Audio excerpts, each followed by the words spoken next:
اسے جھنجھوڑنا چاہتے. اب تک اللہ نے بس اپنی محبت، اپنی شفقت اور اپنی مہربانی کو سامنے رکھا. بندے کو تب بھی احساس نہیں ہوا، تو پھر اللہ پاک اب احسانات، نعمتیں یاد کرواتے ہیں تاکہ اس کے دل کو جھنجھوڑا جائے. پھر اللہ کہتے ہیں الم نجعل لہ عینین، میرے بندے کیا ہم نے تمہیں آنکھیں نہیں دی؟ ولسانا وشفتین، یہ زبان جسے تم بات کر رہی ہے ہم نے دی ہے. وشفتین، یہ خوبصورت ہونٹ ہم نے دی. الم نجعل الارض مہادا والجبال اوتادا وخلقناکم ازواجا وجعلنا اللیل لباسا. ایک ایک نعمت کو اللہ گنوا رہے ہیں کہ میرے بندو میں نے اس زمین کو تمہارے لیے فرش بنا دیا، ان پہاڑوں کو تمہارے لیے میں نے گاڑ دیا، اور تمہاری راحت کے لیے، تمہارے سکون کے لیے میں نے تمہیں جوڑا جوڑا پیدا کیا. اور میں جانتا تھا کہ تم دن بھر محنت کرو گے، محنت مزدوری کرو گے، تم دن بھر تھکے ہارے ہوگے، تو میں نے وجعلنا اللیل لباسا، تمہارے لیے رات کا انتظام کیا، ایک لمبی رات جس میں تم چین پا سکو، سکون کی نیند سو سکو. یہ میں نے سب تمہارے لیے کیا. ایک ایک نعمت اللہ پاک گنوا رہے ہیں. اور پھر گنواتے گنواتے اللہ کہتے ہیں وَإِن تَعُدُّوا نِعْمَةَ اللَّهِ لَا تُحْصُوهَا. میرے بندو، اگر تم نعمتوں کو گنوا کر ہی تمہارے اندر احساس پیدا ہونا ہے تو پھر یاد رکھو کہ میری نعمتیں اتنی ہیں کہ اس کا شمار نہیں ہو سکتا. لیکن نعمتوں کے باوجود تم مجھ سے منہ موڑ کر زندگی گزارتے رہے، میرے مرضیات کو رون کر تم آگے بڑھتے رہے، میرے حکم کے خلاف زندگی گزارتے رہے. جہاں ٹکراؤ ہوتا تھا میرے احکامات کا اور نفس کی خواہشات اور اتباع کا، تو تم نے اپنی نفس کی اتباع کی، میرے احکامات کو تم نے پاؤں سے رون دیا. انسان کا عجیب حال ہے. ہم غور کریں کہ اللہ نے اتنی نعمتیں ہمیں دی، مال اسی نے دیا، مال سے محبت ہے، اللہ سے محبت نہیں. عزت اللہ نے دی، عزت سے محبت ہے، اللہ سے کوئی محبت نہیں. صحت اللہ نے دی، صحت سے تو اپنی صحت سے ہر ایک بندے کو محبت ہے، اللہ سے کوئی محبت نہیں. اللہ نے عہدہ دیا، منصب دی، اس سے تو محبت ہے لیکن اللہ سے کوئی محبت نہیں. اللہ بھی دیکھ رہے ہوں گے اور کہہ رہے ہیں کہ کیسے عجیب بندے ہیں، نعمتیں میں نے دی اور میری نعمتوں کو استعمال کر کے مجھ سے ہی روٹے ہوئے ہیں اور میرے ہی خلاف شکایتیں کر رہے ہیں. کوئی لمحہ ایسا نہیں جس میں وہ میری نعمت کو استعمال نہ کر رہے ہوں، اس کے باوجود بھی مجھ سے شکایتیں ہیں، مجھ سے گلا ہے، میرے احکامات کو چھوڑ کر، مرضیات کو چھوڑ کر زندگی گزار رہے ہیں. اب دیکھیں، جب محبت، مہربانی، شفقت سے بھی بندہ نہیں سمجھا، پھر اللہ نے پیار کے لہجے میں سمجھایا، اس وقت بھی نہیں سمجھا، پھر اللہ نے نعمتوں کو گنوا کر سمجھانا چاہا. جب بندہ اس وقت بھی نہیں سمجھ پاتا اور اللہ کی طرف رجوع نہیں کرتا تو پھر اللہ پاک اپنے درد کو بیان کرتے ہیں.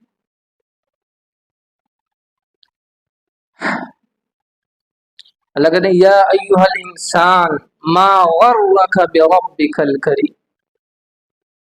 چونکہ ہم عربی جانتے نہیں، قرآن ہم نے کبھی سمجھنے کی کوشش نہیں کی. اگر ہمیں عربی جانتے اور قرآن کو ہم سمجھتے تو یہ آیت ہمارے دل کو نکال کر باہر رکھ دیتی، ہماری روح کو تڑپا دیتی کہ کس درد کے ساتھ اللہ پاک ہمیں سمجھا رہا ہے. یا ایھا الانسان ما غرک بربک الکریم، کہ میرے بندے کس چیز نے تمہیں مجھ جیسے رب سے دور رکھا ہے. وہ کون سی چیز ہے جو میرے اور تمہارے درمیان حائل ہے. میں اس قدر تم سے محبت کرنے والا، اس قدر شفقت کرنے والا، اس قدر مہربان، وہ کون سی چیز ہے جو میرے اور تمہارے درمیان آڑ بنی ہوئی ہے؟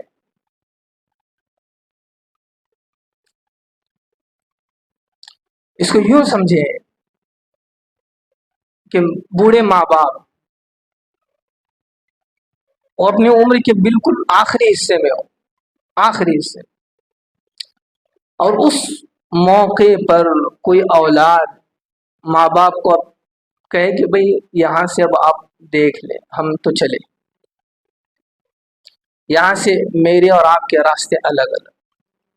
اب ماں باپ بالکل آخری عمر میں ہیں، اس وقت اگر کوئی اولاد اپنے ماں باپ سے یہ کہے کہ آج سے ہم اور آپ الگ الگ، اور وہ ماں باپ کے دل میں جو درد، جو کیفیت، اور اس وقت جس درد سے ماں باپ کہیں گے بیٹا کس چیز نے تمہیں ہم سے دور کیا، کس چیز نے تمہیں ہم سے یہ جدائی پر مجبور کر رہی ہے، جو درد اس وقت ماں باپ کا ہوتا ہے اس سے کہیں گنا زیادہ اللہ پاک ہم سے کریں، یا ایھا الانسان ما غرک بربک الکریم، میرے بندو اتنے بڑے مشفق رب، اتنی محبت کرنے والے رب سے کس چیز نے تمہیں دور رکھا ہے؟ کیا میری نعمتوں میں کمی تھی؟ کیا میرے عطا کرنے میں کمی تھی؟ کیا میں نے تمہیں رزق نہیں دیا؟ کیا میں نے تمہیں صحت نہیں دی؟ کیا میں نے تمہیں لباس نہیں پہنایا؟ کیا میں نے تمہیں رہنے کے لیے چھت نہیں دی؟ کیا میں نے تمہیں روزگار نہیں دیا؟ کیا میں نے تمہیں آنکھیں اور یہ پیر یہ کان نہیں دیے؟ آخر وہ کون سی چیز کی کمی تھی کہ جس نے تمہیں مجھ سے روٹھے رکھا ہے، جس نے تمہیں مجھ سے دور رکھا ہے؟ ذرا ہم اپنے دلوں میں جھانک کر دیکھیں، کیا اللہ کی نعمتوں میں کوئی کمی ہے؟ کیا اللہ کے عطا کردہ نعمتوں میں کوئی کمی ہے؟ پھر نہیں ہے تو پھر اللہ کی کیوں نہیں مانتے؟ نہیں ہے تو پھر اللہ کے مرضیات کے مطابق چلنے کے لیے کیوں تیار نہیں ہے؟ پھر اللہ کے احکامات کو چھوڑ کر کس طرح زندگی گزر رہی ہے؟ لگ رہے یا ایھا الانسان ما غرک بربک الکریم، مجھے بتاؤ تو صحیح کہ کون سی ایسی چیز ہے؟ کیا میرے علاوہ کوئی رزق دینے والا ہے؟ کیا میرے علاوہ کوئی تمہیں لباس پہنانے والا ہے؟ کیا میرے علاوہ کوئی تمہیں صحت دینے والا ہے؟ کیا کوئی میرے علاوہ کوئی تمہیں روزگار دینے والا ہے؟ نہیں ہے تو پھر کیوں نہیں آتے؟